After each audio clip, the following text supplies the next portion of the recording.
Donc, normalement, aujourd'hui, le docteur Gérard Baudy devait vous parler des généralités de la réhabilitation respiratoire. Ngày hôm nay thì Dr. Chirabody sẽ nói về phục hồi chức năng hô hấp chung ở những bệnh nhân hô hấp. Puis ensuite, moi, je dois vous parler du coup de l'application ou des particularités de la réhabilitation respiratoire dans les cadres de la prise en charge des patients COVID. Và tôi thì Adrian sẽ nói tiếp về vấn đề phục hồi chức năng hô hấp ở những bệnh nhân mắc COVID. Donc voilà, je vais directement rentrer à vous parler de ça. C'est un peu dommage parce que je ne vais pas pouvoir m'appuyer sur la présentation du docteur Baudy. Mais si vous connaissez déjà la réhabilitation, je pense qu'il n'y aura pas de souci pour suivre ce topic. Bình thường thì chúng ta sẽ học về chức năng hô hấp chung trước khi chúng ta học về chức năng hô hấp ở trên bệnh nhân COVID. Tuy nhiên là vì hôm nay có vấn đề về vấn đề kỹ thuật đối với Dr. Chirabody, và nếu như các bạn đã có những kiến thức chung về phục hồi chức năng hô hấp thì sẽ không có vấn đề gì thì các bạn theo dõi cái bài giảng về phục hồi chức năng hô hấp trên bệnh nhân COVID. Évidemment, si vous avez des questions, je vous invite à les poser au fur et à mesure pour que le docteur Cuyen puisse les recueillir et on vous répondra après. Nếu như các bạn có những câu hỏi gì thì các bạn có thể đánh vào phần message, phần câu hỏi thì và tôi ra và Dr. Hạnh sẽ dịch ký phần câu hỏi của các bạn và tôi sẽ trả lời. Juste pour information, je travaille à l'hôpital Ambroise Paré à Boulogne-Billancourt, en France. Và tôi thì là kỹ thuật viên phục hồi chức năng hô hấp làm ở bệnh viện Ambroise Paré ở Paris. Et donc, mon activité principale, c'est en service de réanimation. Donc, je vois les patients COVID en phase essentiellement aiguë et post-aiguë, en médecine interne aussi. Và bài ngày hôm nay thì sẽ hơi đặc biệt một chút là bởi vì là tôi làm việc ở vị trí phục hồi chức năng hô hấp ở những bệnh nhân COVID ở khu vực hồi sức cấp cứu và sau giai đoạn cấp cứu. Donc, il m'arrive aussi de voir des patients dans un cadre ambulatoire en fin de journée. Il m'arrive de voir des patients attendant des longs Covid. Và chúng ta sẽ nói về vấn đề phục hồi chức năng ở những bệnh nhân ở giai đoạn cấp cứu và khái niệm về COVID long.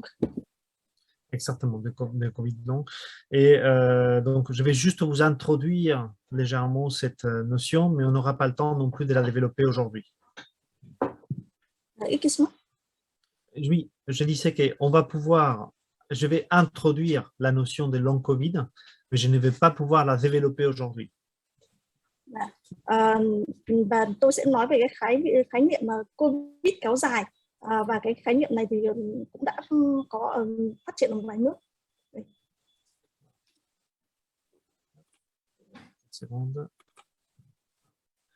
Donc, on va commencer par parler des généralités sur la COVID-19, un peu d'épidémiologie, un peu de physiopathologie, puis très légèrement les traitements médicaux, mais je ne vais pas parler beaucoup sur ça parce que vous êtes plein dedans, vous les connaissez déjà. Chúng ta sẽ bắt đầu ở vấn đề tổng quan COVID, về vấn đề dịch tễ học, sinh lý học và điều trị, về vấn đề dùng thuốc. Và cái vấn đề này thì các bạn cũng có thể đã từng biết, đã từng nghe qua. Puis ensuite, je vais vous développer, je vais vous parler de la rééducation en synthétisant les recommandations françaises et internationales de prise en charge en réhabilitation kinésithérapie. Và tiếp theo đến là sẽ nói đến giới thiệu về các hệ thống các khuyến cáo về phục hồi chức năng hô hấp của Pháp và trên thế giới. Et enfin, comme je vous disais, on va juste introduire la notion de long Covid. Và phần cuối cùng là sẽ nói về khái niệm về COVID kéo dài. Donc, concernant l'épidémiologie, l'évolution, voici des données datant du 31 août. Và các bạn sẽ xem về cái tình hình dịch tễ đến ngày 31 tháng 8. À gauche, vous avez le cumul mondial des nombres de cas et du nombre de décès. Các bạn nhìn thấy trên màn hình đó là trên thế giới là tỷ lệ số người mắc COVID và số lượng tử vong vì COVID. Donc, à ces jours, nous avons, enfin, au 31 août, pour 217 millions de cas dans la planète, nous avons 4,5 millions de morts. Và đến ngày 31 tháng 8 thì chúng ta đã có 217 triệu ca mắc COVID và 4,5 triệu ca tử vong vì COVID. Globalement, ça nous fait une incidence aux alentours une mortalité, pardon, aux alentours de 2% selon les séries. và tỷ lệ tử vong nó ở khoảng 2%. Ensuite, vous avez les nombres de cas et les nombres de décès quotidiens depuis les mois de février 2020 jusqu'à l'actualité, jusqu'au 31 août. Và các bạn sẽ nhìn thấy ở trên cái biểu đồ màu hồng ấy là số lượng những cái ca mà mắc mới từ tháng 2 năm 2020 cho đến tháng 8 năm 2021. On peut identifier globalement 3 grosses vagues, dont la troisième, on est encore dedans, c'est celle qui est en train de toucher beaucoup le Vietnam. Và các bạn sẽ thấy rằng cái giai đoạn từ tháng 5 đến tháng 8 đấy là cái giai đoạn của làn sóng thứ 3 của Covid và bắt đầu ở Việt Nam. Et il y a juste, j'attire votre attention sur un petit détail, c'est que vous voyez que les nombres de cas, en général, les nombres de cas est couplé avec les nombres de décès, c'est-à-dire quand il y a beaucoup de cas, on a plus de décès. Và các bạn có thể nhìn thấy ở trên cái biểu đồ đấy, những cái ca mắc Covid tăng lên cùng đi kèm với đó là số lượng những ca tử vong cũng tăng lên. Mais dans cette troisième vague que vous voyez ici, c'est moins les cas. D'accord? Dans cette troisième vague, c'est moins les cas. Et c'est sûrement à cause du vaccin. Tuy nhiên là cái giai đoạn mà trên màn hình ấy, làn sóng thứ 3 đấy, thì mọi người có thể thấy là số lượng ca thì đã ít đi. Si on regarde l'incidence au 31 août dans les différentes régions, dans les différents continents, on voit que la distribution du nombre de cas n'est pas, excusez-moi, l'incidence hebdomadaire n'a pas été la même, l'épidémie n'a pas évolué au même rythme dans toutes les régions. Và các bạn xem cái biểu đồ thứ hai đấy, cái tỷ lệ mà nhiễm Covid hàng tuần đấy thì nó cũng tăng lên ở các vùng. Et si vous regardez particulièrement là où vous êtes, c'est-à-dire les sud-est asiatiques, và các bạn để ý cái vùng của các bạn ở vùng Đông Nam Á, regardez que malgré le fait que les nombres de cas augmentent, malgré l'augmentation du nombre de cas, cette vague que vous voyez ici, finalement la mortalité n'a pas tellement décollé, sûrement aussi à cause de l'effet protecteur des vaccins. Các bạn nhìn thấy rằng là ở cái làn sóng ấy, thì mặc dù là tỷ lệ số ca mắc mới của các bạn tăng cao nhưng mà tỷ lệ tử vong thì không quá. En tout cas, d'un point de vue statistique, le nombre de décès en Amérique et en Europe n'est pas encore en train de se freiner véritablement malgré les vaccins. Và các bạn nhìn thấy là cái số lượng những cái ca tử vong ở vùng châu Âu và vùng Trung Mỹ ấy, vẫn tăng lên mặc dù là có vaccine. Donc, encore une fois, en termes de chiffres, au 31 août, nous avons 4,5 millions de décès pour 217 millions de cas confirmés. Và đấy là số liệu của cả thế giới đến ngày 31 tháng 8 là có 215 triệu ca mắc mới và có 4,5 triệu ca tử vong.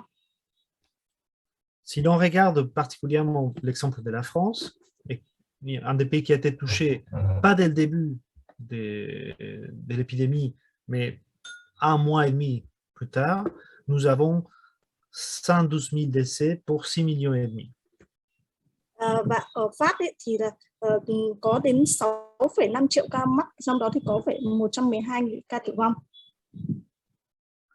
Si on regarde le Vietnam à ces jours, enfin au 31 août, et bien que l'épidémie ait démarré très tardivement chez vous, au 31 août, nous avons 11 000 décès pour 450 000 cas. Và ở Việt Nam ấy, tính đến ngày 31 tháng 8 ấy, thì các bạn có 449.000 ca mắc, trong đó thì có 11.000 ca tử vong. Ça nous fait, vous voyez, en France, à ces moments, compte tenu d'une vaccination, une couverture vaccinale aux alentours des 70%, nous avons une mortalité à 1,71%, alors qu'en Vietnam, à ces moments, dès par la flambée de l'épidémie, nous sommes à 2,46%. Và ở Pháp thì độ bao phủ của vaccine hiện tại là 70% và tỷ lệ tử vong là tử vong là 1,71%. Tuy nhiên ở Việt Nam thì tỷ lệ tử vong cao là 2,46%.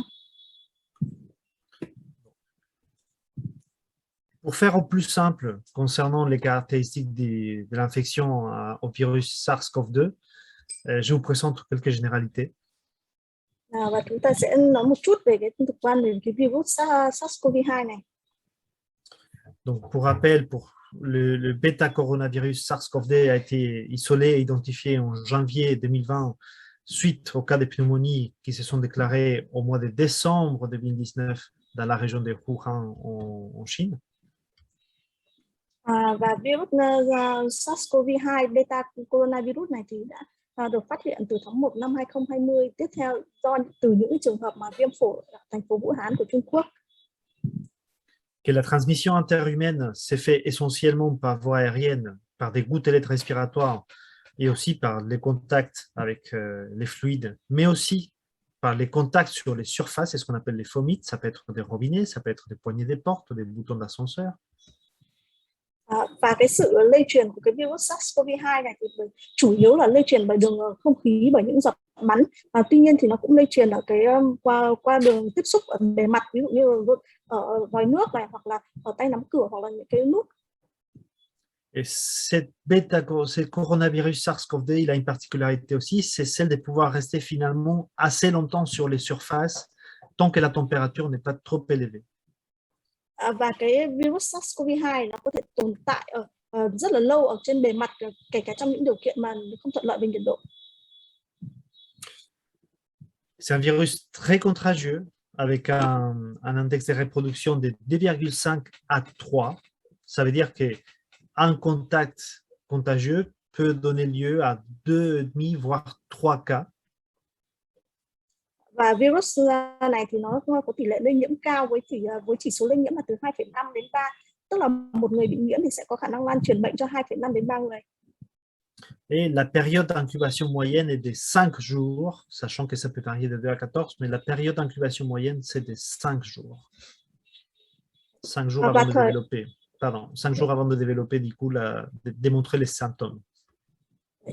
Và cái thời gian ủ bệnh ấy, thời gian trước khi mà phát hiện các triệu chứng của nhiễm virus ấy, thì trung bình là 5 ngày và nó có thể kéo dài từ 2 đến 14 ngày. Donc, voici la présentation clinique avec les symptômes en ordre de, disons, de fréquence. Ở đây thì các bạn sẽ nhìn thấy là những cái triệu chứng lâm sàng kèm theo với cái tần số mắc, với số phần trăm mà hay mắc các triệu chứng. Je ne vous le souhaite pas, mais j'imagine que certains d'entre vous ont déjà développé la maladie. Ils sont dans des formes plutôt légères à modérées. Mais les symptômes les plus fréquents dans toutes les séries, ce sont la fièvre, la toux, plutôt sèche, la dyspnée, la fatigue, et un symptôme qui est très caractéristique de la COVID SARS-CoV-2, c'est l'anosmie et l'agueusie, avec ou sans agueusie, c'est-à-dire la perte d'odorat et la perte de goût. Và các triệu chứng lâm sàng mà thường gặp của COVID-19 ấy, gặp nhiều nhất mà các bạn có lẽ đã từng nghe rồi, vì đất nước các bạn cũng có những bệnh nhân nhiễm COVID. Triệu chứng hay gặp nhất đó là sốt này, ho khan này, khó thở này, mệt, và cái triệu chứng đặc hiệu của nhiễm COVID đó là mất khứu giác và mất vị giác. Puisque je vais vous parler de réhabilitation et de kinésithérapie, j'attire votre attention sur le fait que la présence d'expectoration ne concerne qu'un tiers des patients et encore moins en fonction des séries. Và các bạn có thể thấy rằng là với những bệnh nhân mà có triệu chứng là ho khạc đờm ấy, thì tỷ lệ thấp hơn là những trường hợp mà ho khan. Et mon expérience à l'hôpital auprès des cas aigus vous confirme que le fait d'avoir de l'encombrement chez les patients Covid en phase aiguë est quelque chose de plutôt rare, plutôt exceptionnel. Và chúng tôi cũng nhận thấy là những cái trường hợp mà nhập cấp cứu vì Covid ấy, thì những cái trường hợp mà bệnh nhân ho khạc mà đờm đục ho khạc đờm đục ở bệnh nhân Covid thì rất là hiếm. Nous avons d'autres symptômes qui vous sont spécifiés, mais qui sont finalement assez fréquents dans toutes les infections virales, comme ça peut être les céphalées, les myalgies, les frissons, les nausées, vomissements, sachant que dans la COVID, il y a aussi énormément d'incidences de troubles digestifs. Và bên cạnh đó thì có những cái triệu chứng nhiễm chung ngoài COVID thì có thể còn có cả những triệu chứng của những virus như là việc đau cơ, đau khớp, đau họng hay là đau đầu hay là cảm giác ớn lạnh, nôn, buồn nôn và những triệu chứng về đường tiêu hóa. D'un point de vue strictement médical, la lymphocytopénie, la baisse des lymphocytes est très caractéristique de cette infection. Và một cái đặc điểm nữa của COVID-19 đó là tỷ lệ lymphocyte là bao giờ cũng thấp. J'attire également votre attention sur le fait que les troubles de coagulation sont présents pratiquement dans la moitié, en tout cas le dédimère élevé dans la moitié des patients, et d'autant plus que les patients seront sévères. Excuse-moi, Adrien. Oui, je répète, en fait, concernant, oui, je parle des troubles de la coagulation et le fait que les dédimères sont trop élevés dans quasiment la moitié des patients et surtout dans les patients les plus sévères. Les troubles de coagulation sanguine sont très fréquents chez les patients Covid. Troubles cognitifs, oui. Excuse-moi. Vấn đề đông máu, coagulation. Và đến trên 50% các bệnh nhân COVID thì có đến tình trạng rối loạn đông máu. Je vais me concentrer dans l'attente pulmonaire parce que justement après en réhabilitation, on va s'appuyer beaucoup sur la respiration. Và tiếp theo là Adrien sẽ nói về các tổn thương về hô hấp. Et donc, au niveau de l'attente pulmonaire, nous avons une infection des cellules épithéliales bronchiques, des pneumocytes 1 et 2 et des cellules endothéliales capillaires qui génèrent une réponse inflammatoire dans la plupart d'infections respiratoires basses. Và trong những cái tổn thương ở phổi của bệnh nhân COVID-19 đó là tình trạng viêm ở những cái tế bào biểu mô phế quản, những cái tế bào phế nang loại 1 và loại 2 và những cái tế bào nội mô mạch máu, và những cái tế bào này sẽ dẫn đến cái đáp ứng viêm ở trên bệnh nhân COVID. Cette réponse inflammatoire va donner lieu à un épaississement de la barrière, on va dire, alvéole interstitielle, à une augmentation de la perméabilité vasculaire et secondairement à un œdème qui peut même atteindre l'alvéole. Oui, en fait, je suis sur la deuxième ligne. Globalement, je suis en train de dire. Hein. Donc, je disais que la réponse inflammatoire va donner lieu à un épaississement alvéolaire interstitiel, à une augmentation de la perméabilité vasculaire et du coup à un œdème qui peut atteindre aussi l'alvéole. Và tình trạng viêm trong tình trạng viêm ở các tế bào ấy thì có liên quan đến việc là dày lên các khoảng kẽ và phế nang, đồng thời tăng lên cái tình trạng tăng tính thấm thành mạch và tình trạng phù phổi. Donc les cas modérés à sévères des Covid, ils vont développer l'insuffisance respiratoire aiguë hypoxémique. Và những cái ca mà mức độ nhẹ hoặc mức độ trung bình thì đều có xu hướng có thể phát triển thành cái hội chứng suy hô hấp cấp tiến triển nhanh. Qui fait de cet épaississement, de cet syndrome interstitiel, on va dire. Và trên cái CT đã có cái hội chứng khoảng kẽ. Dans les cas les plus sévères, cette insuffisance respiratoire aiguë hypoxémique va évoluer vers un syndrome de détresse respiratoire aiguë, ESTRA. Và cái tình trạng giảm oxy máu ấy cũng tiến triển thành cái hội chứng suy hô hấp cấp tiến triển nhanh. En tout cas, la lésion des bases, la lésion pulmonaire des bases dans la COVID, c'est un syndrome interstitiel avec des lésions au scanner thoracique. Và cái tổn thương ở COVID thì tổn thương ở vùng thấp và nó tiến triển thành cái hội chứng khoảng kẽ ở trong bệnh COVID. Et donc, les lésions qu'on va voir au scanner, ce sont des opacités bilatérales, périphériques et bassales, en verre dépoli. C'est la lésion la plus typique.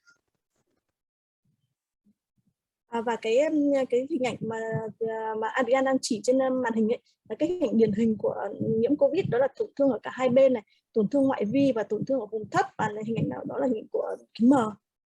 Potentiellement, on va avoir aussi des condensations. Chúng ta cũng có thể thấy được những cái hình ảnh đông đặc phổi. Plus il y aura des condensations, plus c'est un mauvais signe, plus c'est un signe de gravité. Khi mà có những hình đông đặc của phổi ấy, thì nó là cái dấu hiệu của tình trạng bệnh tiến triển nặng. Puis, dans les cas qui ne répondent pas bien à la thérapie, qui ne répondent pas aux corticoïdes, on va avoir tardivement une évolution vers du crazy paving ou une pneumonie organisée. Và trong những cái trường hợp mà không đáp ứng với corticoid mà tiến triển nặng hơn thì sẽ có những hình ảnh lát đá hoặc là hình ảnh viêm phổi tổ chức hóa. Ce qu'on voit en clinique chez les patients qui ne répondent pas dans les premières semaines des corticoïdes, c'est qu'on peut avoir même des lésions, des fibroses précoces. Và khi mà bệnh nhân mà không đáp ứng với corticoid tiến triển nặng thì có thể thấy hình ảnh của xơ phổi. Donc, dans les scores de gravité, on considère toujours l'extension des lésions pulmonaires au scanner avec une distribution inférieure à 10%, de 10 à 25%, de 25 à 50, 50 à 75, plus de 75% pour déterminer en quelque sorte la gravité de l'attente pulmonaire. Và cái mức độ nặng ở trên cái về mặt chuẩn đoán hình ảnh ấy thì có liên quan, cái mức độ nặng về mặt triệu chứng lâm sàng thì có liên quan đến việc phát triển các tổn thương ở phổi từ lúc 10% đến 10, 25%, 25, 50%, 50, 75% và trên 75% tổn thương của phổi. Pour information, vous avez un lien ici en dessous. Vous avez ces liens-là qui va vous amener vers des exemples, des cas cliniques, des scanners COVID que vous pourrez regarder chez vous. Và mọi người cũng có thể thấy được những cái hình ảnh của tổn thương phổi này ở những bệnh nhân COVID ở đất nước của các bạn. Je vous invite à les consulter en tout cas. Et pour parler très rapidement de la prise en charge médicale, même si je pense que vous la connaissez déjà parce que vous êtes plein dedans, voici un petit peu les généralités de la prise en charge médicale. Và chúng ta sẽ nói rất là nhanh về vấn đề điều trị thuốc của bệnh nhân COVID mà tôi biết là ở đất nước các bạn cũng đã có. D'un côté, la prise en charge va être essentiellement symptomatique et en fonction de la sévérité. Và bên cái bảng ấy là nói là trong những trường hợp điều trị triệu chứng và điều trị theo mức độ nặng. Chez les formes, les patients à domicile, la plupart du temps, ils n'auront pas besoin d'oxygène. Trong trường hợp mà bệnh nhân ở nhà thì bệnh nhân có thể sử dụng cái liệu pháp oxy. Les patients qui se font hospitaliser, même en salle de médecine interne, auront sûrement besoin de 2 à 3 litres d'oxygène, voire un peu plus, pour avoir une saturation supérieure à 95%. Excuse-moi. Oui, je disais que les patients hospitalisés auront besoin de 2 à 3 litres d'oxygène, voire un petit peu plus, pour avoir une saturation supérieure à 95%. Và ở chúng tôi thì có những cái bệnh nhân nhập viện mà cái sử dụng 2-3 lít mặc dù là En cas de dégradation, les patients hospitalisés ou les patients des urgences risquent d'être transférés à des unités d'épidémiologie ou des surveillances continues où ils vont recevoir de l'oxygénothérapie à haut débit nasal. On appelle ça souvent le Optiflow. Và tiếp theo là tôi sẽ nói về cái phương pháp điều trị oxy liều cao. Les cas les plus sévères auront besoin, au moins les premiers jours, d'une FiO2 supérieure à 50%.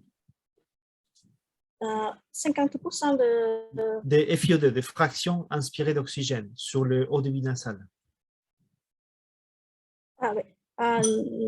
Đó là trong những trường hợp chúng ta sẽ phải nhập viện cấp cứu trong những trường hợp mà có tỷ lệ P/F và dưới 150. Dans les recommandations, on en parle de l'utilisation de la VNI.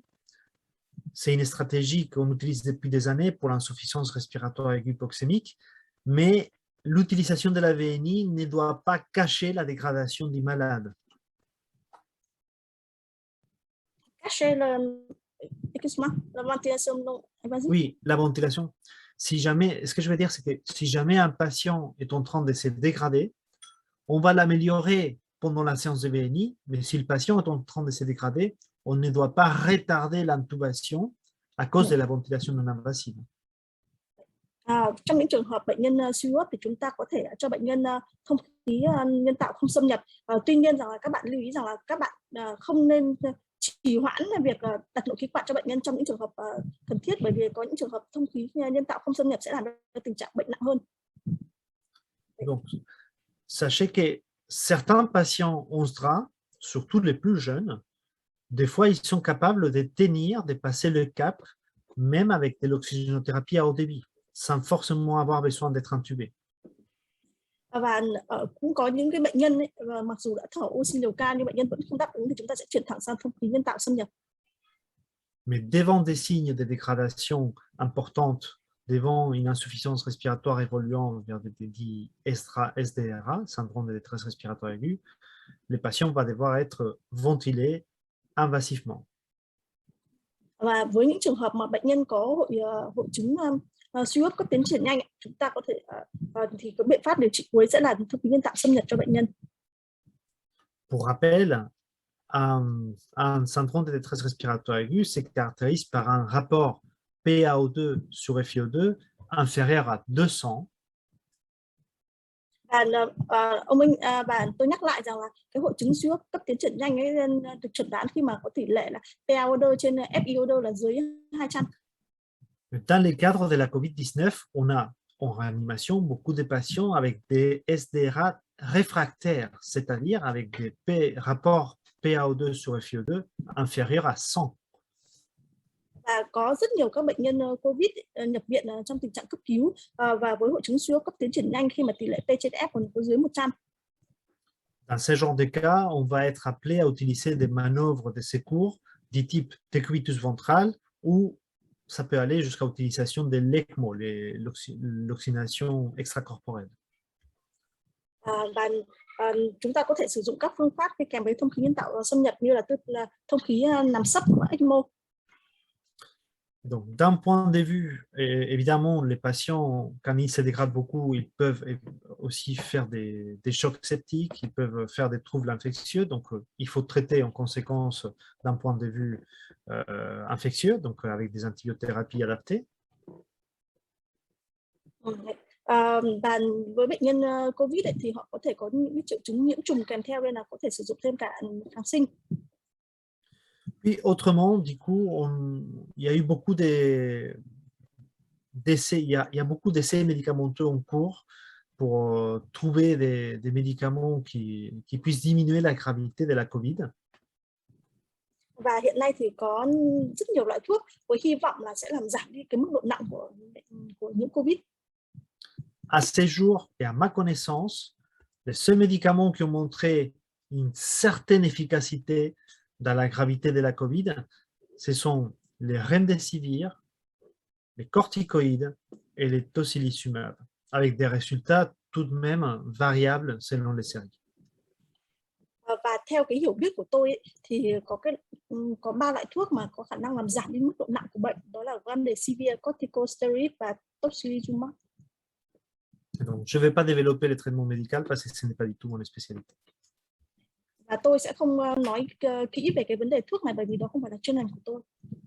Donc, on arrive à la partie rééducation. C'est vraiment le sujet de la présentation d'aujourd'hui. Et donc, je vais essayer de vous synthétiser les recommandations internationales en fonction du moment auquel se trouve le patient dans l'infection. Và chúng ta sẽ nói về vấn đề phần chính của bài ngày hôm nay, đó là phục hồi chức năng hô hấp, các khuyến cáo trong những trường hợp mà bệnh nhân có tình trạng viêm.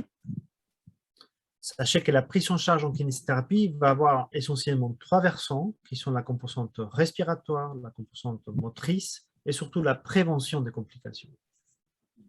Và việc sử dụng phục hồi chức năng hô hấp ở những bệnh nhân này với có ba cấu phần chính, đó là cấu phần về mặt hô hấp, cấu phần về mặt vận động và cấu phần về mặt phục hồi phòng tránh các biến chứng của bệnh. En phase aiguë de l'infection virale par COVID, en phase aiguë de la maladie COVID-19, les kinésithérapeutes, on a très peu de marge pour nous occuper des patients. Và chúng ta nói về một căn bệnh về virus và khi mà bệnh nhân người phục hồi chức năng hô hấp có những cái nguy cơ lây nhiễm rất cao khi người ta làm phục hồi. Et beaucoup de fois, ce qu'on va faire, c'est plutôt essayer d'éviter que le patient se dégrade. C'est-à-dire, on va en quelque sorte protéger les systèmes respiratoires et musculo-squelettiques du patient le temps de passer les caps aigus de l'infection. Oui, ce que je disais, c'est que plutôt que on a très peu de marge de manœuvre pour soigner le patient, ce qu'on va faire en phase aiguë, c'est plutôt essayer d'éviter que le patient perde du muscle, que le patient perde de la fonction respiratoire. Và khi chúng ta thực hiện phục hồi chức năng hô hấp ở những bệnh nhân ở khu vực cấp cứu ấy, thì chúng ta phải phòng tránh cái việc là bệnh nhân sẽ rơi vào tình trạng suy hô hấp nặng hơn. Donc, pour tous ceux travaillant à l'hôpital, vous le savez, mais même à l'extérieur, il faut le respecter. Les mesures d'hygiène et les gestes barrières, c'est-à-dire l'habillage et l'utilisation de masques et de lunettes, doivent rester systématiquement présents. Và khi tiến hành phục hồi chức năng thì chúng ta phải tuân thủ tuyệt đối các nguyên tắc về mặt vệ sinh và bảo vệ vùng xung quanh. Et donc, je vais donc vous parler des recommandations en fonction des 4 situations cliniques. Ce sont les suivantes. Và tôi sẽ nói với các bạn về phục hồi chức năng hô hấp ở trong 4 tình huống sau. Les patients COVID-19 en service de réanimation. Bệnh nhân COVID thứ 19 ở trong khoa hồi sức tích cực. Les patients COVID-19 contagieux, mais en phase post-aiguë, que ce soit à l'hôpital ou à domicile. Bệnh nhân COVID thứ 19 vẫn còn ở trong pha lây nhiễm, nhưng mà sau cái pha mà sau cấp cứu, có thể ở bệnh viện hoặc tại nhà riêng. Puis les patients COVID-19 qui ne sont pas contagieux, ne sont plus contagieux, mais qui sont en phase de récupération. Bệnh nhân COVID thứ 19 là không còn khả năng lây nhiễm nữa mà ở cái pha phục hồi. Puis, dans les recommandations internationales, on parle aussi du fait que malgré l'épidémie, il y a un groupe de patients qu'il faut tout de même essayer de continuer à traiter. Et donc, on va aussi parler de ça. Ce sont les patients non infectés, mais qu'il faut suivre malgré le contexte pandémique. Và chúng ta sẽ nói đến vấn đề là trong bối cảnh đại dịch này thì mặc dù là vẫn có những cái nhóm bệnh nhân mà không bị nhiễm COVID, nhưng mà người ta vẫn cần thiết có cái sự chăm sóc về mặt phục hồi chức năng hô hấp. Donc, nous avons juste la synthèse de ce que je vais vous développer ensuite. Mais voilà, je vous explique très rapidement l'arbre décisionnel que vous voyez ici. Và bạn có thể nhìn thấy ở đây là một cái sơ đồ về lộ trình chăm sóc bệnh nhân COVID-19. Donc, il y a la contamination des patients, il y a le début des symptômes. Ở đây là cái phần giai đoạn lây nhiễm mà bắt đầu triệu chứng nhé. Si les patients, un patient avec des symptômes de COVID n'a pas des critères d'hospitalisation, il va être isolé au domicile. Ce patient-là ne va pas recevoir des kinésithérapies pendant la phase aiguë. Với những bệnh nhân đã được chẩn đoán là COVID thứ 19 nhưng mà không có những cái triệu chứng cần phải nhập viện thì bệnh nhân sẽ trở về nhà, và trường hợp này thì không cần thiết phải làm phục hồi chức năng. Si les patients avec des symptômes du COVID, ils présentent des critères d'hospitalisation, soit ils seront hospitalisés en réanimation, soit en secteur conventionnel, médecine interne, pneumologie. Với những bệnh nhân đã được chẩn đoán là COVID thứ 19 mà có những cái triệu chứng mà cần phải nhập viện thì sẽ hoặc là nhập viện ở khoa hồi sức tích cực hoặc là nhập viện ở những khoa nội khác. Pour les patients hospitalisés en réanimation, la kiné respiratoire sera adaptée à la clinique du patient. Với những bệnh nhân ở khu vực hồi sức tích cực thì việc phục hồi chức năng hô hấp phải tùy theo tình trạng, tùy theo cái dấu hiệu lâm sàng. La kiné motrice, on ne la fera que si possible. Donc, si le patient est trop grave, on va pas les faire bouger. Và cái việc phục hồi vận động thì có thể, tuy nhiên là ở đây thì ở đây các bệnh nhân ở trong tình trạng nặng và chúng ta không nên cho bệnh nhân vận động quá nhiều. Mais on sera très attentif à la prévention des complications liées au décubitus. Và chúng ta sẽ phải chú ý đến phòng tránh những cái biến chứng liên quan đến việc tư thế nằm sấp. Et comme je vous dirais aussi, on va surveiller les patients en décubitus ventral pour qu'ils ne développent pas des névralgies, qu'ils ne développent pas des paralysies. Les patients, pour les patients qui seront, je vais l'expliquer après, hein, mais pour les patients qui sont en décubitus ventral, on doit surveiller l'installation pour qu'ils ne développent pas des compressions nerveuses qui fassent des paralysies.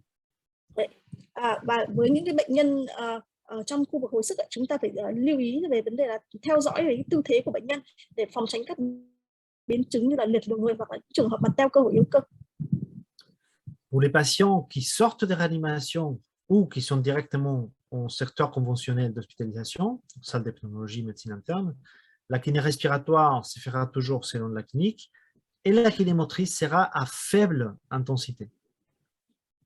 Với những cái bệnh nhân mà không cần phải nhập viện ở khoa hồi sức tích cực mà nhập viện ở những khoa khác thì việc phục hồi chức năng hô hấp sẽ tùy theo triệu chứng lâm sàng, và lúc này thì phục hồi chức năng vận động thì ở cường độ thấp. Je vous parlerai après des modalités pratiques. Chúng ta sẽ nói về tiếp theo. Pardon. Et une fois que les symptômes sont finis, khi mà trong những trường hợp mà khi mà kết thúc những cái triệu chứng về mặt COVID ấy, soit on a des patients qui peuvent rentrer à domicile, khi mà kết thúc những cái triệu chứng về mặt COVID thì bệnh nhân có thể trở về nhà. soit on a des patients qui doivent être transférés en service des soins des suites et réadaptation. Hoặc là bệnh nhân sẽ được chuyển đến nhập viện ở những cái đơn vị chăm sóc tiếp theo để phục hồi. Pour les patients isolés à domicile, on attendra la fin des 24 jours du début des symptômes pour pouvoir s'occuper d'eux. Với những bệnh nhân mà ở nhà được trở về nhà thì chúng ta sẽ phải chờ đợi cho bệnh nhân đến hết ngày thứ 24 từ ngày khởi phát triệu chứng thì lúc ấy chúng ta mới có thể tiến hành được phục hồi cho bệnh nhân. Sauf si ce sont des patients avec qui sont très fragiles, très faibles, et ça on va les déterminer avec un test de levée des chaises 10 minutes, dont le résultat sera inférieur à 12 levées. Trừ những bệnh nhân mà rất yếu với cái test mà cái test mà đứng lên ngồi xuống mà dưới 20 lần ấy, thì chúng ta có thể trong vòng 1 phút ấy, thì sẽ phải thực phục hồi chức năng cho bệnh nhân. Pour les patients qui seront hospitalisés en soins des suites et réadaptation, la kiné respiratoire sera toujours selon la clinique, mais la kinémotrice restera à faible intensité, toujours en isolé. D'accord? Donc, on ne fait pas des groupes de patients tant qu'ils sont contagieux, c'est logique. Và với những cái bệnh nhân mà ở nhà ấy, thì chúng ta sẽ tiến hành phục hồi chức năng khi cần thiết và có thể phục hồi các chức năng vận động của bệnh nhân. Tuy nhiên là chúng ta vẫn phải tuân thủ các nguyên tắc về mặt vệ sinh và bảo vệ xung quanh. À partir des J24, donc 24 jours après le début des symptômes, normalement les patients ne sont plus contagieux. Và phải nhớ rằng là trong vòng 24 ngày kể từ ngày khởi phát triệu chứng thì bệnh nhân vẫn còn trong giai đoạn lây nhiễm.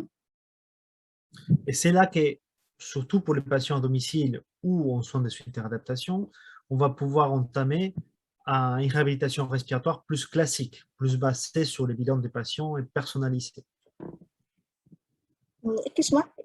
Oui, je disais qu'une fois que le patient n'est plus contagieux, que ce soit à domicile du patient ou que ce soit en centre de rééducation, on pourra faire une réhabilitation respiratoire plus classique, plus comme on fait pour tous les patients.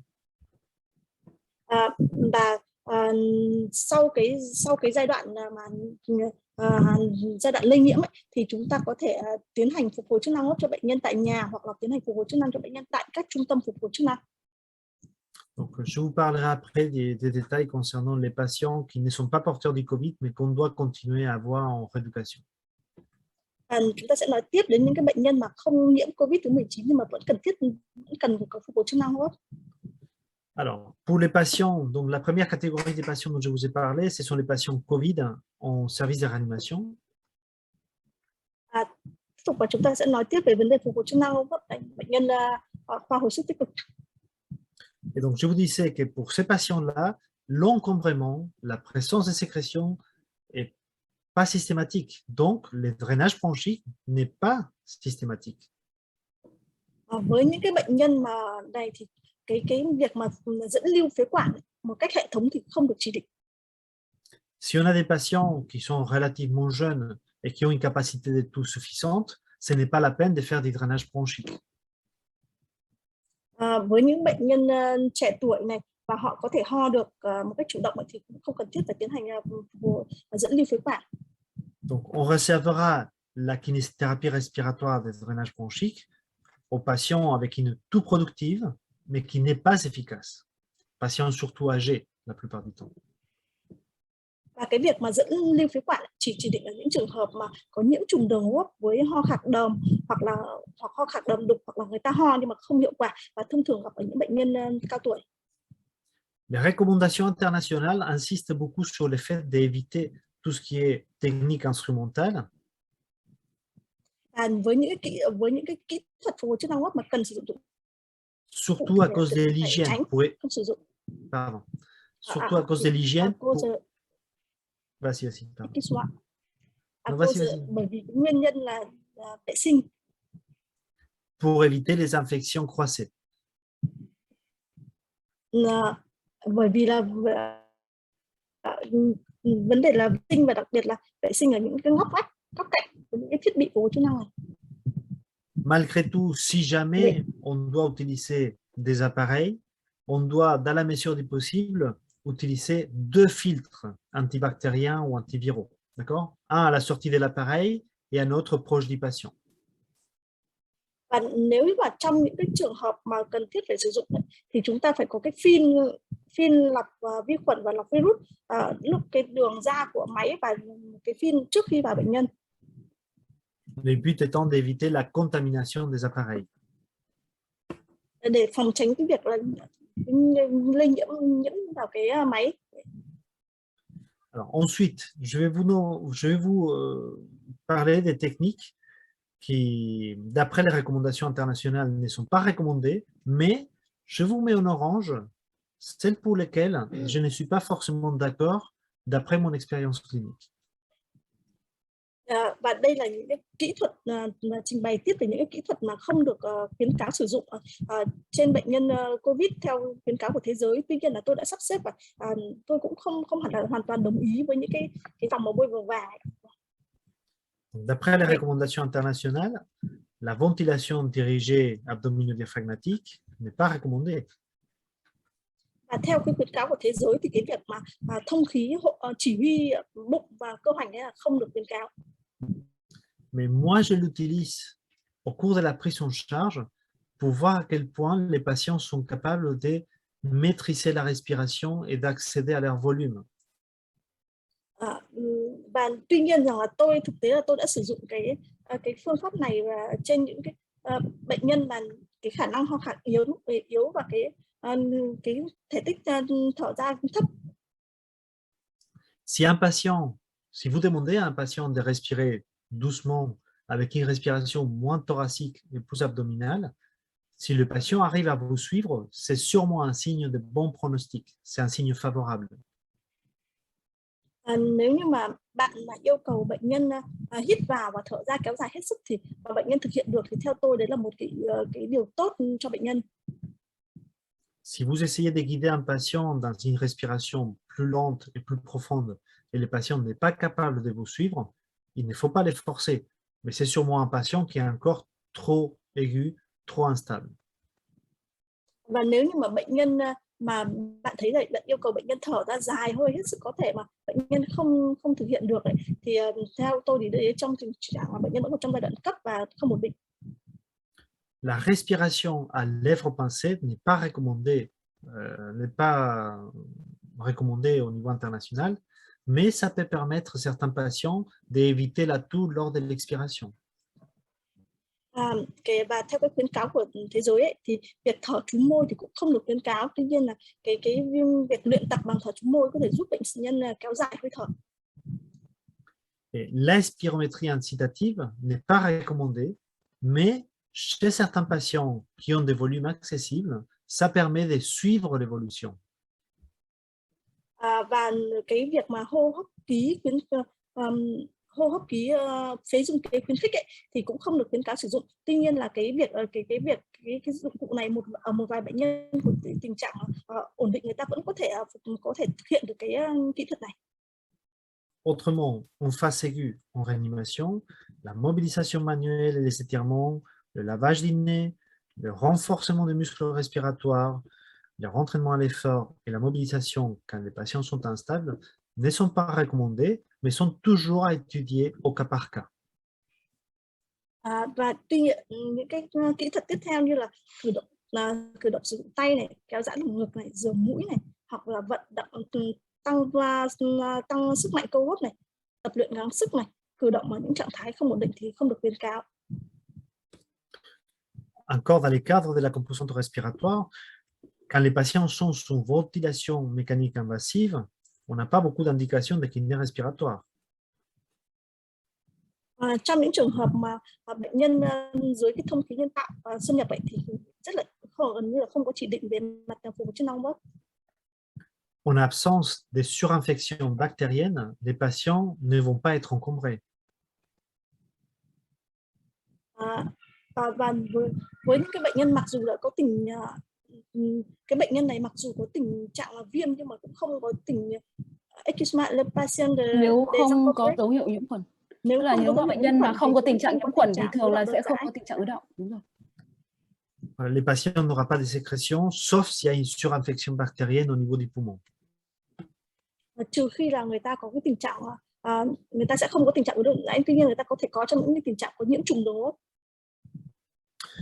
Et donc, ce qu'on va faire, c'est déjà surveiller que tout va bien au niveau de la ventilation mécanique invasive. Et ça, on peut le faire en surveillant la pression du ballonnet de la sonde d'intubation et en s'assurant la présence d'un système clos d'aspiration. Và nếu như cần phục hồi chức năng hô hấp thì các bạn nhớ là phải theo dõi cái áp lực ở vùng cái quả bóng của theo dõi cái áp lực bóng đặt ở khí quản đấy và cái hệ thống hút đờm kín. Et donc, les techniques qui impliquent la déconnexion du patient, comme par exemple le bagging, les hyperinflations manuelles, on va les éviter de par l'hygiène. Và với những kỹ thuật mà sẽ làm mất kết nối giữa bệnh nhân với hệ thống máy ấy, thì là chúng ta không được thực hiện bởi vì nó nguy cơ phát tán virus.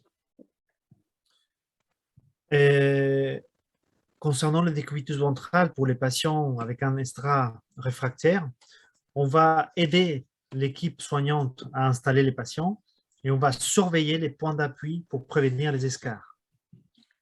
Với việc thực hiện mà cái thông khí mà nằm sấp ấy, thì chúng ta sẽ giúp đỡ người trong nhóm để đặt được tư thế cho bệnh nhân và chúng ta theo dõi những cái điểm mà tì đè để phòng tránh loét. Les recommandations internationales disent qu'il faut respecter les critères des sévrages ventilatoires ou d'extubation habituels. Về những cái tiêu chuẩn về mặt rút nội khí quản thì cũng giống như là thông thường. Mais encore une fois, je dirais que je ne suis pas d'accord avec cette recommandation, puisque en pratique, on peut extuber des patients avec un rapport P sur F encore très bas, dès le moment où on fait un relais entre intubation et ventilation mécanique et optiflow, c'est-à-dire oxygénothérapie à haut débit. Oui, je répète. La recommandation, c'est qu'il faut attendre que le patient soit très bien pour l'extuber. Seulement, dans mon service, des fois, il y a des patients qui ont un rapport PaO2 sur FiO2 qui est encore bas, qui est encore à 120, 125, oui. Et on va les extuber pour éviter les complications de la ventilation mécanique, pour éviter les complications de l'intubation. Et on va les basculer, on va les changer sur oxygénothérapie à haut débit, après l'extubation. Và theo khuyến cáo của thế giới ấy, người ta sẽ tiến hành là rút nội khí quản cho bệnh nhân trong những trường hợp bệnh nhân thực sự là ổn định. Tuy nhiên là với khoa của chúng tôi ấy, thì với những bệnh nhân mà mặc dù có tỷ lệ P trên F dưới 100 hoặc mức độ thấp dưới 100 hoặc dưới 150, chúng tôi đã có thể rút nội khí quản cho bệnh nhân mà chúng tôi sẽ chuyển ra cho bệnh nhân thở oxy dòng cao. Une fois qu'un patient commence à évoluer correctement sur le plan de l'oxygénation, il ne faut pas attendre une semaine pour le réveiller et l'extuber. Il faut le réveiller et si le patient se trouve en bon état, l'extuber pour faire de la ventilation non invasive ou surtout de l'oxygénothérapie à haut débit. C'est ce que je vous recommande, moi. Và tác giả nói rằng là chúng ta cũng không nên chờ đợi, ví dụ như đợi đến một tuần để rút nội khí quản cho bệnh nhân, mà chúng ta có thể theo dõi và đánh giá của bệnh nhân. Chúng ta có thể chuyển cho bệnh nhân thở thông khí nhân tạo không xâm nhập hoặc là thông khí hoặc sử dụng oxy dòng cao. Autrement, dans les recommandations internationales, on parle des patients trachotomisés en disant que si les ballonnets de la trachéotomie est dégonflé, le patient doit porter un masque ou qu'on doit éventuellement regonfler le ballonnet pour les séances de kinésithérapie en cas de besoin.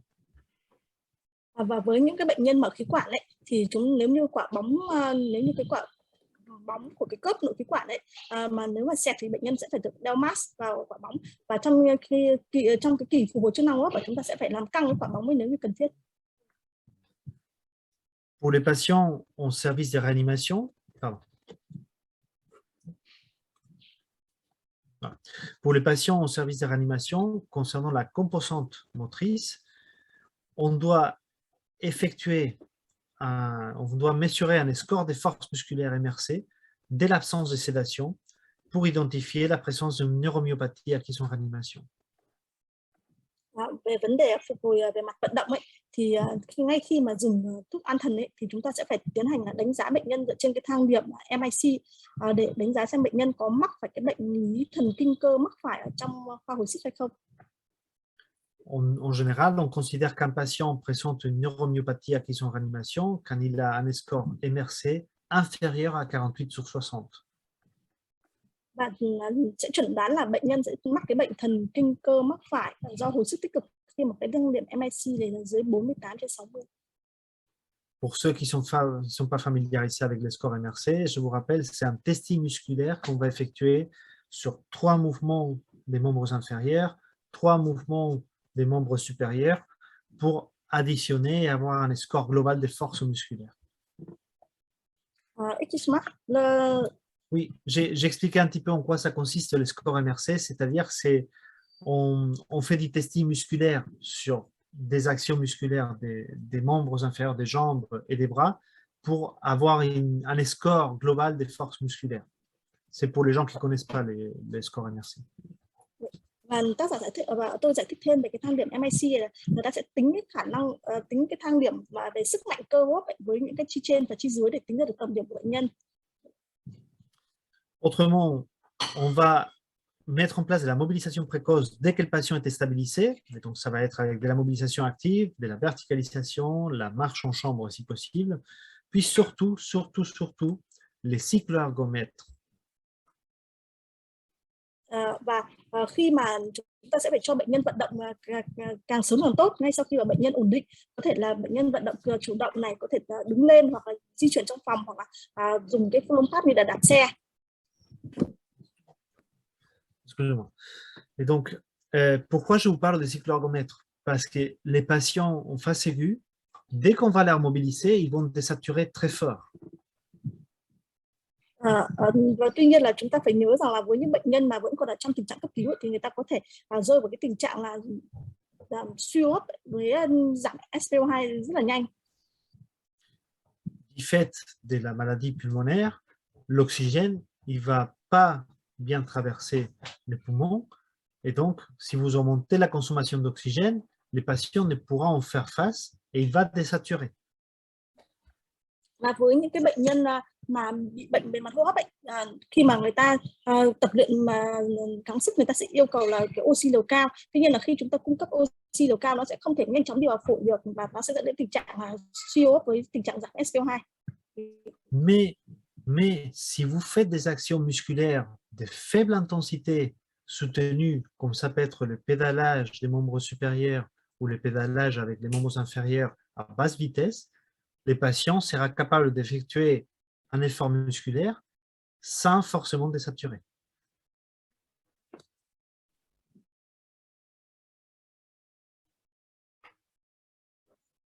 Allô? Han? Je n'écoute pas. Est-ce que vous pouvez répéter? Oui, je disais qu'en fait, pour éviter la désaturation, chez les patients en réanimation, ce qu'on va essayer de faire les premiers jours, c'est de faire simplement du pédalage doux des membres supérieurs ou des jambes pour pouvoir faire un effort physique soutenu, 10 minutes, 15 minutes, sans forcément désaturer, sans forcément tomber, faire chuter la saturation en oxygène.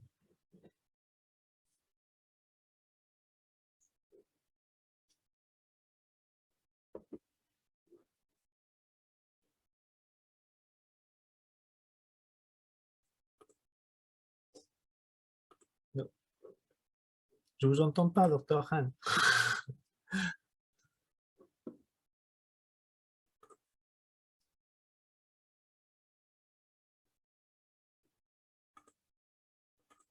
Allô?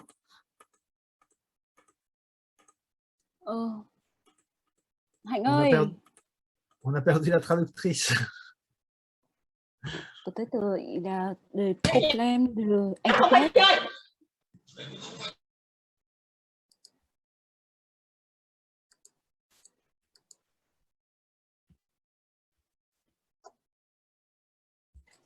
Décidément, ce matin, c'est la... c'est le boycott. Attends.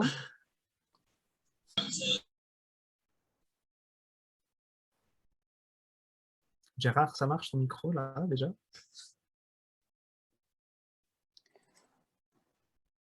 Enlève ton... Ouvre ton micro, voir Oui. si ça marche. Voilà. Allô? Ah ben voilà, ça Oui. marche. C'est bon. Très Oui, bien. je passe par le téléphone. Où est la traductrice, là? Bah justement, je l'ai perdu. L'interprète? Est-ce que quelqu'un peut prendre le relais? Yann peut prendre le relais pour continuer à traduire? Oui, d'accord. On continue, Guyenne? Oui, on continue. Donc, Adrian, tu peux répéter? Oui, je vais répéter. J'ai parlé du fait que chez les patients en réanimation, quand ils vont faire des efforts physiques comme s'élever ou marcher, ils risquent de désaturer. Et donc, ce qu'on vous propose, c'est qu'au début, les premiers jours, on leur fasse simplement pédaler avec les bras ou avec les jambes, mais à faible vitesse, pas trop vite, d'accord, sans résistance, pour qu'ils puissent avoir une activité musculaire qui ne provoque pas la désaturation. D'accord. Với những cái bệnh nhân mà COVID đang nằm tại khoa hồi sức thì vì là cái tình trạng bất động của bệnh nhân lâu nên là có nguy cơ sẽ mắc các cái vấn đề bệnh lý về thần kinh cơ. Chính vì vậy mà ở cái giai đoạn đầu thì có thể cho bệnh nhân tập luyện bằng cách là đạp vận động tay với lại cái pedal ở xe như là xe đạp mà chúng ta nhìn thấy, hoặc là vận động chân. Tuy nhiên thì với cái mức độ nhẹ nhàng thôi, và chúng ta không để cái trở kháng để có thể giúp cho bệnh nhân có thể vận động và tránh cái tình trạng là teo yếu cơ. On doit toujours encourager le travail du patient, le travail actif, en dehors des séances. Ça veut dire quoi? Ça veut dire que pendant la séance, on va expliquer au patient quelques petits mouvements à faire, des contractions musculaires des membres inférieurs, élévation des membres supérieurs, des mouvements doux pour juste entretenir les muscles, même en dehors des séances de kinésithérapie. Và đồng thời là trong quá trình hướng dẫn bệnh nhân tập luyện như vậy thì chúng ta cũng luôn luôn khuyến khích bệnh nhân luyện tập chủ động ngoài cái thời gian mà bệnh nhân được hướng dẫn tập luyện cùng với lại kỹ thuật viên phục hồi chức năng, ví dụ như là có thể giơ tay, giơ chân lên chẳng hạn. Tất cả những cái vận động đó đều rất là tốt cho bệnh nhân. Et donc, les recommandations internationales insistent toujours beaucoup sur l'hygiène. Donc, on essaie de limiter le matériel qu'on amène dans les chambres pour éviter les infections, ou en tout cas, si on apporte du matériel, il faut que ce soit du matériel qu'on puisse désinfecter. Và các cái khuyến cáo quốc tế thì cũng vẫn khuyến cáo trong trường hợp này chúng ta hạn chế việc sử dụng các cái dụng cụ để tập phục hồi chức năng mà mang vào trong phòng, bởi vì là những cái dụng cụ như vậy thì rất khó để có thể khử khuẩn và tăng nguy cơ lây nhiễm. Pour ceux travaillant en réanimation et qui cherchent des idées pour mobiliser leurs patients, je vous conseille l'article de Corinne Ekman de 2021. Vous avez une série de 10 cas cliniques des patients Covid avec une mobilisation adaptée à chaque patient. Và ở các cái khoa hồi sức tích cực thì khuyến cáo là chúng ta sẽ tập phục hồi chức năng sớm cho bệnh nhân, và cái việc tập đó thì nó sẽ tùy thuộc vào cái tình trạng lâm sàng của bệnh nhân. Là, vous avez une installation du patient en position assise au bord de son lit. Si vous avez beaucoup de patients, c'est compliqué de gérer la mise au fauteuil des patients. D'accord? Donc, des fois, le simple fait de modifier l'installation au lit vers une position bien installée mais assis, ça va aider le patient à être plus vertical, et ça va aider les soignants aussi à ne pas être en train de lever et recoucher les patients. Và ví dụ như trong trường hợp này thì chúng ta sẽ cố gắng là để cho bệnh nhân ở tư thế ngồi và ngồi ở cạnh giường như thế này. Nếu như chúng ta có quá nhiều bệnh nhân thì cái việc mà đưa bệnh nhân ra ngồi ở cái ghế phô tơi ấy thì nó sẽ khó khăn. Nhưng mà có thể cho bệnh nhân ngồi ở cạnh giường như thế này với cái vị trí cố định chắc chắn và các cái gối xung quanh như thế này thì sẽ rất là tốt cho bệnh nhân để có thể hồi phục sớm.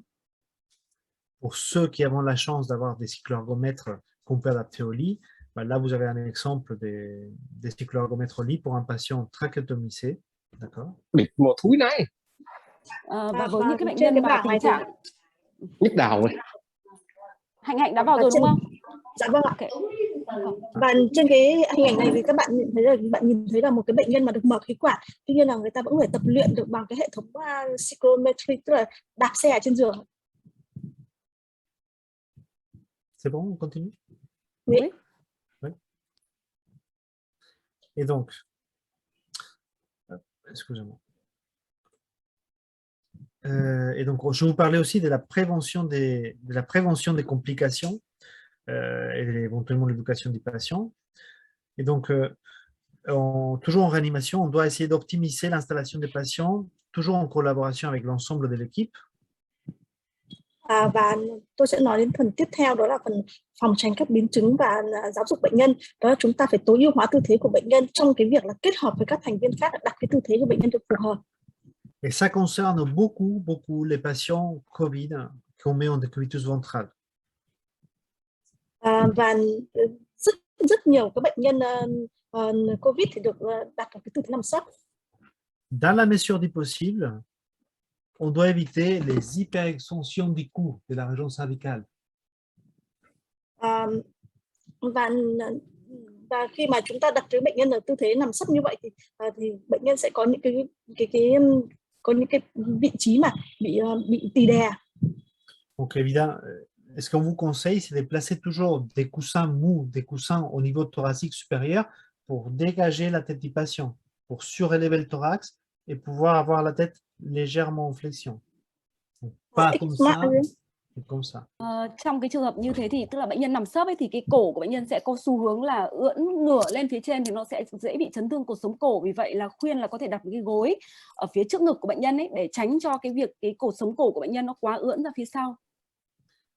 Et il est très important de surveiller la position des membres parce qu'on a des séries de cas qui décrivent chez les patients qui ont été installés en décubitus ventral des paralysies ou des attentes, des lésions nerveuses périphériques, des nerfs ulnaires, radiales, même des membres inférieurs aussi, des nerfs sciatiques. Và chúng ta phải rất chú ý đến cái tư thế ở chân của tư thế các chi của bệnh nhân, bởi vì là chúng tôi đã có những cái bệnh nhân mà chúng tôi đã có vài ca những trường hợp mà bệnh nhân bị liệt, đặc biệt là chi dưới của bệnh nhân. Donc, on doit toujours continuer à insister auprès du patient pour qu'il respecte les règles d'hygiène, c'est-à-dire port de masque dès qu'il y a quelqu'un d'autre dans la chambre, tousser dans les coudes pour ne pas disperser les virus partout dans la chambre en phase de contagion, en phase contagieuse. Và chúng ta sẽ phải giáo dục cái bệnh nhân tuân thủ các nguyên tắc về mặt vệ sinh. Ví dụ như là bệnh nhân phải đeo mask, hoặc bệnh nhân khi ho là phải dùng tay che. En collaboration avec l'équipe de diététique, on doit surveiller les troubles de déglutition pour éviter les fausses routes, pour éviter les inhalations, et l'état nutritionnel du patient, d'accord? Que le patient ne perde pas beaucoup trop de muscles. Và chúng ta sẽ phải đánh giá về bệnh nhân về những cái rối loạn về mặt nuốt và tình trạng dinh dưỡng của bệnh nhân. On doit promouvoir l'hydratation du patient parce que des fois, le fait de mal respirer va faire qu'ils vont... Và chúng ta sẽ phải thúc đẩy bệnh nhân uống nước hơn, bởi vì những bệnh nhân mà suy hô hấp thì họ thông thường là sẽ thiếu nước. Et puisqu'on passe du temps avec les patients, dans la mesure des possibles, il faut essayer de les rassurer concernant l'évolution. On soutient en quelque sorte un petit peu le patient, on les encourage le temps qu'ils vont s'améliorer. Chúng ta cũng phải động viên bệnh nhân rằng là bệnh sẽ tiến triển một cách khả quan và hỗ trợ bệnh nhân khi bệnh nhân di chuyển khỏi khoa. Donc, tout ce qu'on a vu jusqu'à présent, c'était en réanimation. Maintenant, on a des patients COVID, je vous parle des patients COVID qui sont toujours contagieux, mais qui sont en phase post-aiguë. Chúng ta sẽ nói đến cái bệnh nhân COVID-19 vẫn ở giai đoạn lây nhiễm nhưng ở giai đoạn sau khi cấp cứu. Ça peut être des patients hospitalisés en secteur dédié Covid, des patients en salle de pneumologie, des médecines internes, ou bien des patients qui sont à domicile, confinés. Bệnh nhân thì sẽ sau ở giai đoạn hồi sức cấp cứu thì bệnh nhân có thể sẽ nhập viện tiếp ở theo những cái khoa mà dành riêng cho bệnh nhân COVID, hoặc là khoa hô hấp, hoặc là những khoa nội, hoặc là bệnh nhân cũng có thể trở về nhà với điều kiện là sẽ phải cách ly. Les objectifs en kinésithérapie sont récupérer les fonctions respiratoires et motrices ou fonctionnelles. Và mục tiêu của phục hồi chức năng hô hấp giai đoạn này sẽ là giúp bệnh nhân phục hồi lại được các chức năng về mặt hô hấp và vận động. Dans les buts de récupérer une fonction suffisante pour retourner à domicile. Với mục tiêu là phục hồi được các chức năng để cho bệnh nhân có thể trở về nhà. Et on doit toujours rester attentif à surveiller toute aggravation, puisque les patients qui sortent des réanimations dans les 10 jours qui suivent peuvent s'aggraver et rebondir en réanimation. Chúng ta phải luôn luôn chú ý là chúng ta phải theo dõi các dấu hiệu nặng của bệnh, bởi vì là những cái bệnh nhân này là bệnh nhân vừa mới rời khỏi khoa hồi sức tích cực và thông thường là theo dõi trong 10 ngày sau đó. Puisque les patients restent contagieux, on fera que des séances individuelles. Donc, on s'interdit toujours de rassembler plusieurs patients dans la même pièce. Và với bệnh nhân này vẫn còn ở trong giai đoạn lây nhiễm, cho nên là chúng ta sẽ phải thực hiện mà phục hồi chức năng hô hấp với một mình bệnh nhân thôi ở trong phòng, hoặc là trong một mình bệnh nhân đấy ở trong cái phòng phục hồi chức năng hô hấp. Il y a quelque chose que, comme vous savez bien, on a commencé à développer beaucoup avec la pandémie et qui s'avère très utile dans ces contextes des patients contagieux, qui est le fait d'effectuer du télésoin, c'est-à-dire de contacter le patient par ordinateur, par téléphone, pour faire le suivi. Và trong bối cảnh đại dịch ấy, chúng ta cũng có thể là tiến hành phục hồi chức năng hô hấp từ xa cho bệnh nhân bằng TV này, hoặc là bằng điện thoại này, nếu như có thể. Pour les patients à domicile, ça peut permettre en plus de suivre plus de monde en moins de temps. Và với những bệnh nhân mà bệnh nhân này trở về nhà với những bệnh nhân COVID này mà ở nhà, thì chúng ta nên được theo dõi từ xa bởi nhiều người. Par contre, dans cette phase de suivi, il faut toujours garder en tête, il faut toujours respecter les critères de non-réalisation de la séance et les critères d'arrêt de la séance si le patient se dégrade. Và vì bệnh nhân này ở giai đoạn sau cấp tính nên chúng ta luôn luôn phải tôn trọng những cái dấu hiệu và theo dõi những cái dấu hiệu, và chúng ta không thể thực hiện được cái chức năng hô hấp ở giai đoạn đó, hoặc là chúng ta sẽ phải dừng thực hiện chức năng hô hấp nếu bệnh nhân có các dấu hiệu. Alors, les patients avec des arythmies aiguës significatives ou des patients avec des pathologies cardiaques beaucoup trop instables, on ne va pas faire de la réhabilitation. Với những bệnh nhân mà có những cái rối loạn nhịp thấp mà nguy hiểm, hoặc là với những bệnh nhân có những cái bệnh lý tim mạch nặng nề, thì chúng ta cũng không tiến hành phục hồi chức năng hô hấp. Si un patient, avant la séance ou au cours de la séance, présente des signes cliniques de détresse respiratoire, évidemment, on ne continue pas. Với những bệnh nhân trước khi hoặc là trong khi thực hiện phục hồi chức năng hô hấp mà có những cái dấu hiệu suy hô hấp, chúng ta cũng không tiến hành. En cas de fièvre ou d'aggravation clinique, on n'entame pas la séance, on ne fait pas de séance de réhabilitation. Và với những bệnh nhân có sốt này, hoặc bệnh nhân có dấu hiệu nặng hơn về mặt lâm sàng, thì chúng ta cũng không tiến hành. Ici, vous avez des critères qui concernent le patient en réanimation pour savoir si on peut les reprendre en charge ou pas, si on peut continuer la séance ou pas. Và trên cái adrenaline khoanh ấy, thì đấy là những cái dấu hiệu về mặt suy giảm, về mặt dấu hiệu về mặt suy hô hấp mà chúng ta sẽ không tiến hành thực hiện phục hồi chức năng hô hấp cho bệnh nhân. Mais sachez que moi, en tout cas, en post-aigu, ou même en réanimation, j'attends pas qu'un patient ait plus de 250 des rapports PaO2 sur FiO2 pour le prendre en charge. C'est trop restrictif, c'est trop, ça nous restreint trop dans le nombre de patients à traiter. Và với những cái bệnh nhân mà có tỷ lệ P/F mà dưới 250 ấy, là những cái tỷ lệ này là rất thấp, và chúng ta sẽ phải theo dõi mà kể cả khi bệnh nhân vừa rời khỏi khoa hồi sức tích cực. Chez un patient COVID trop hypoxémique, si on a de la marge, ce qu'on peut faire, c'est augmenter la FiO2, augmenter la quantité d'oxygène, le temps de faire l'effort physique pour éviter la désaturation.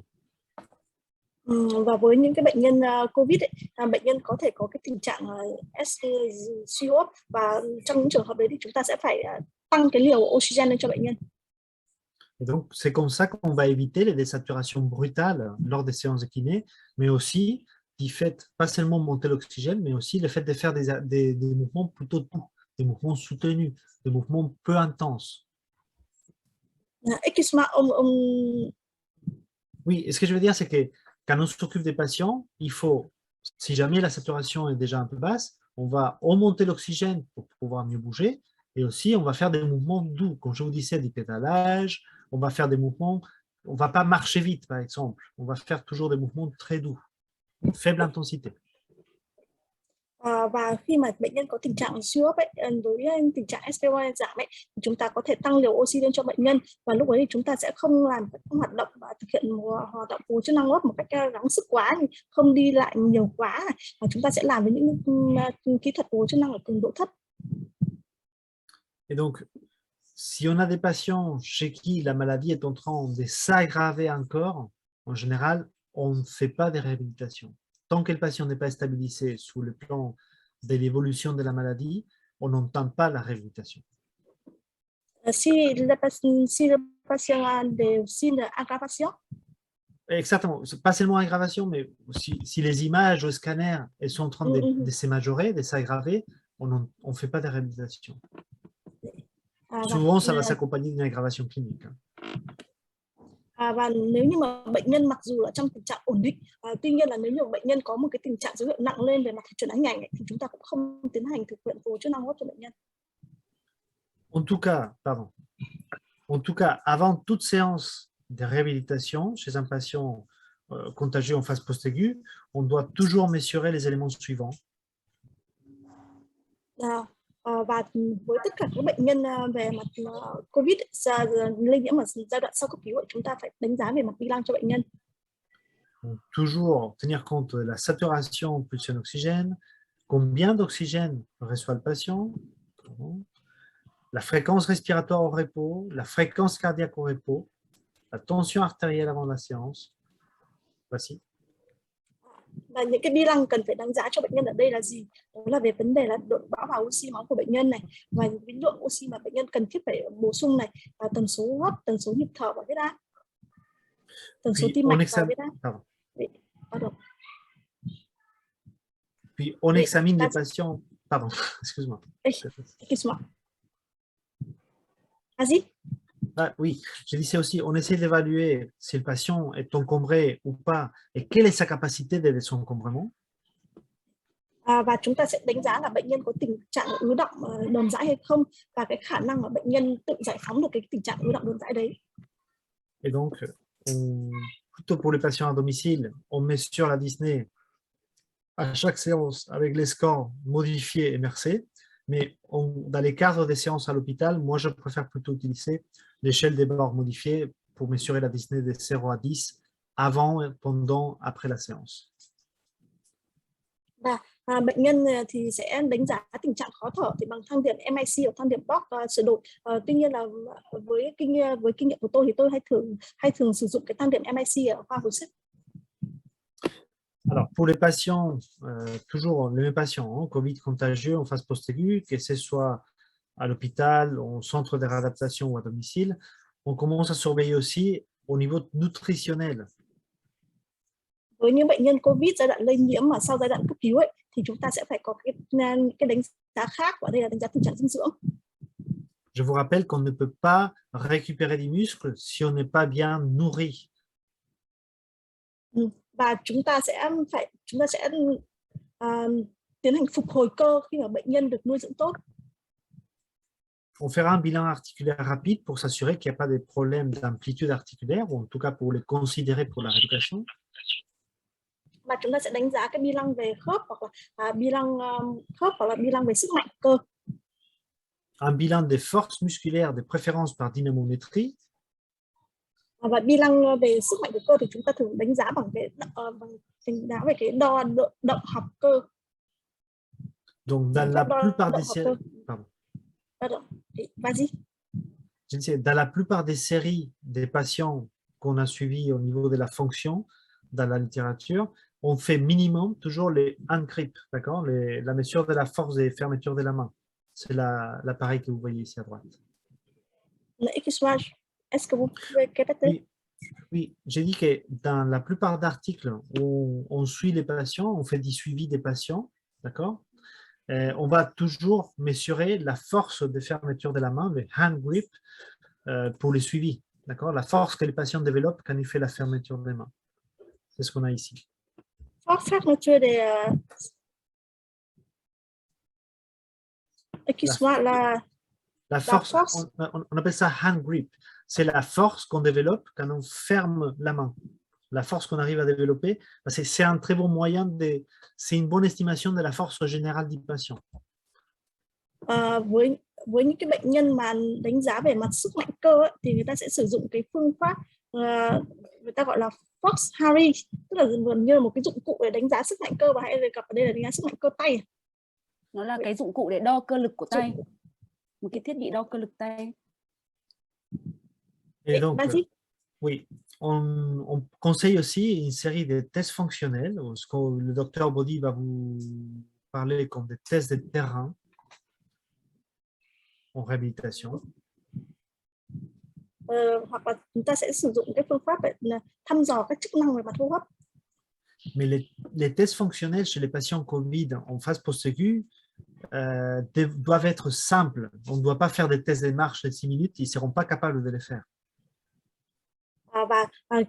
Vì bệnh nhân vừa mới trong giai đoạn sau cấp cứu ấy, nên chúng ta làm những cái test về mặt chức năng thì chúng ta làm những cái test đơn giản, nhưng mà mặt về làm phức tạp quá thì bệnh nhân sẽ không thể là thực hiện được.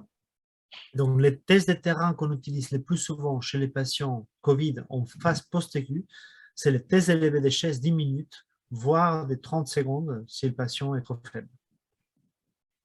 Và cái test mà thường sử dụng đối với cái bệnh nhân COVID mà sau giai đoạn cấp cứu ấy, đó là cái test đứng lên ngồi xuống ở ghế trong vòng 1 phút hoặc là 30 giây.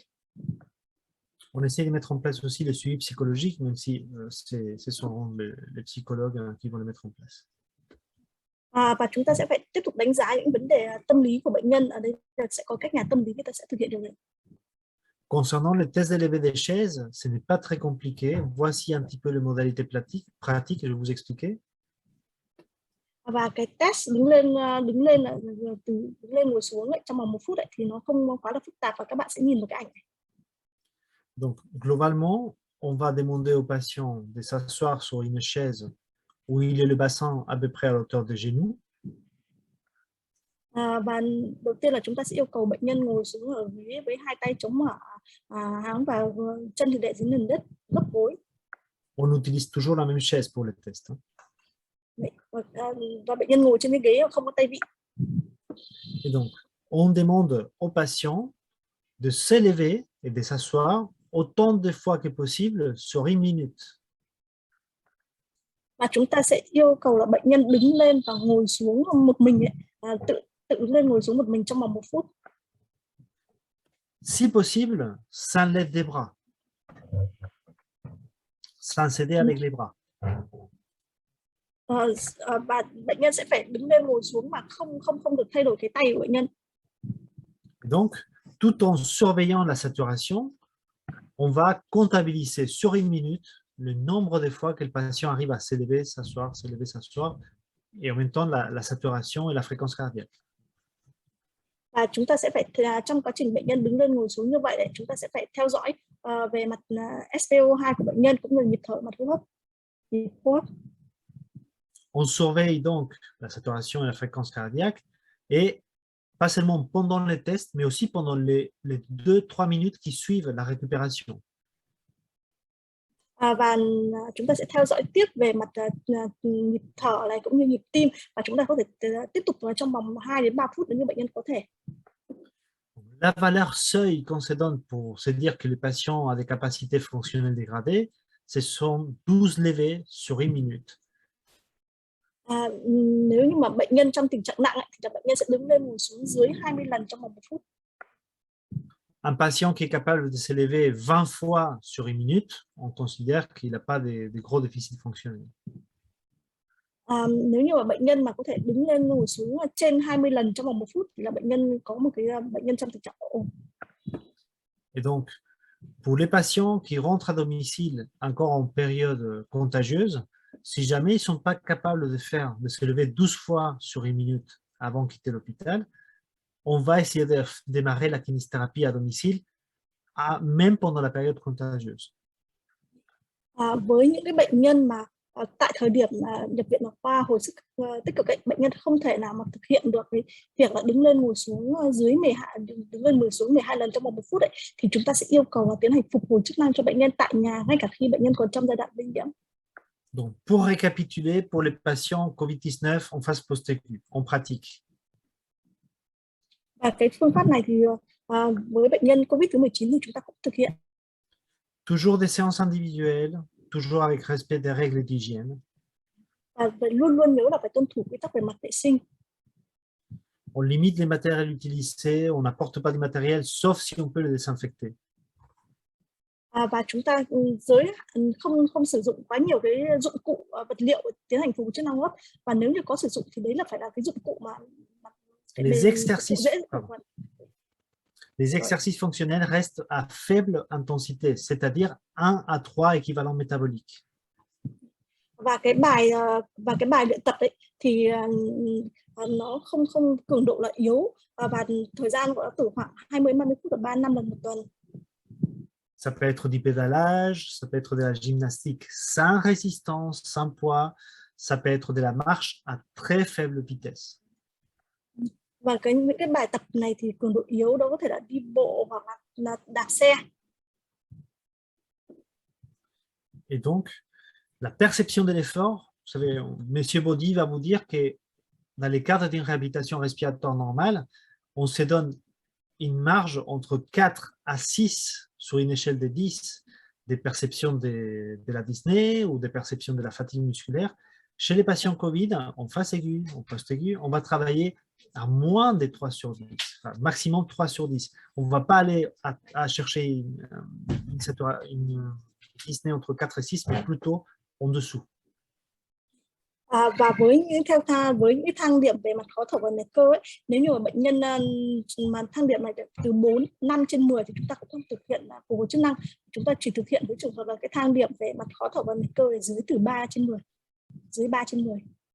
Trong cái chỗ này là tức là cái phần này là tức là bệnh nhân COVID thì mình sẽ cho bệnh nhân tập luyện cho đến khi ở cái mức mà bệnh nhân cảm nhận mức độ khó thở là từ dưới 3/10 theo thang điểm Bo. Với những người bệnh nhân ở nhóm bệnh khác như là COPD hoặc các bệnh lý khác thì mình sẽ để cái điểm Bo bệnh nhân tập ở cái mức là từ 4 đến 6/10 cái mức độ khó thở của bệnh nhân, thì mình sẽ để cái cường độ gắng sức như vậy. Nhưng với bệnh nhân COVID thì mình không để cho bệnh nhân chỉ tập ở cái mức mà điểm Bo từ 3/10 trở xuống thôi, chứ không là 4 đến 6, tức là không vượt quá cái mức 3. La durée, oui, merci. La durée de la réhabilitation va être des séances de 20 à 30 minutes, 3 à 5 fois par semaine, sachant que les premières séances seront souvent très courtes. Au début, on ne pourra pas faire des séances très longues.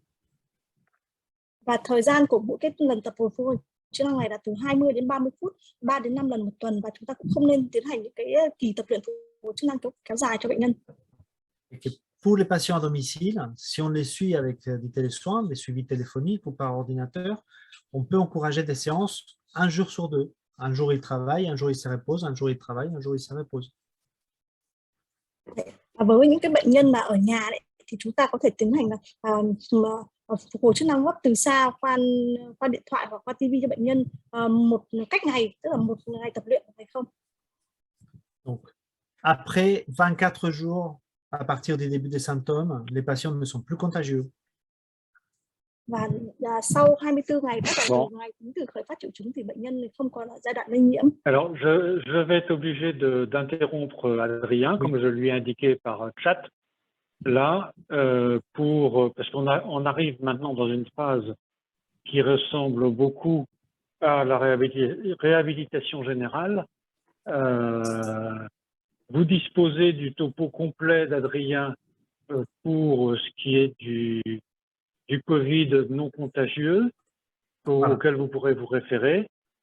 Et donc je demande juste une phrase de conclusion à Adrien et je vais prendre le relais pour les principes de réhabilitation. Très bien. D'accord. Donc, comme M. Baudy va vous expliquer la réhabilitation respiratoire en phase stable, c'est vrai qu'après la phase contagieuse, ça ressemble beaucoup à ça. Donc, c'est Dr. Baudy qui va vous expliquer. Và Dr. Adrian sẽ nói tiếp về cái vấn đề sau cái bệnh nhân ở sau lây nhiễm, và sau đó là Dr. Gerard Baudy sẽ nói tiếp. Et donc, la seule chose que je vais vous parler de 2 choses. 1, les patients à essayer de suivre malgré les contextes épidémiques, c'est-à-dire les patients qui, sans être infectés à SARS-CoV-2, on doit quand même essayer de suivre. Chúng ta sẽ nói tiếp về những cái bệnh nhân mà không nhiễm SARS-CoV-2 nhưng mà bệnh nhân vẫn cần cái sự phục hồi chức năng tiếp theo. Et donc, ce sont les patients qui sont déjà fragiles à la base, attendent des maladies chroniques, d'accord? Thì nó là những cái bệnh nhân mà yếu với những bệnh nhân mà mắc bệnh mãn tính. Les patients ont préopératoire des chirurgies thoraciques surtout ou abdominales hautes. Và chúng ta ưu tiên là chúng ta sẽ chăm sóc từ xa cho bệnh nhân. Et les patients attendent les patients très sécrétants, genre dilatation des bronches, il faut continuer à faire du drainage bronchique fréquemment. Và chúng ta cũng phải thực hiện là những bệnh nhân, ví dụ như bệnh nhân mà giãn phế quản hoặc là ứ động chất tiết nhiều. Je vous laisse vous référer aux critères d'hospitalisation pour les patients qui s'aggravent au cours des séances. Và đây cũng là những cái triệu chứng mà chúng ta phải theo dõi khi mà tiến hành phục hồi chức năng hô hấp, những cái triệu chứng mà nặng hơn, cái dấu hiệu nặng hơn mà cần phải nhập viện khi mà tiến hành phục hồi chức năng hô hấp cho bệnh nhân. Et donc, même si là, vous Est-ce que tu peux arrêter le partage d'écran? Ok, j'attends le relais. Ok, très bien. Bây giờ thì là sẽ đến Dr. Gerabodis.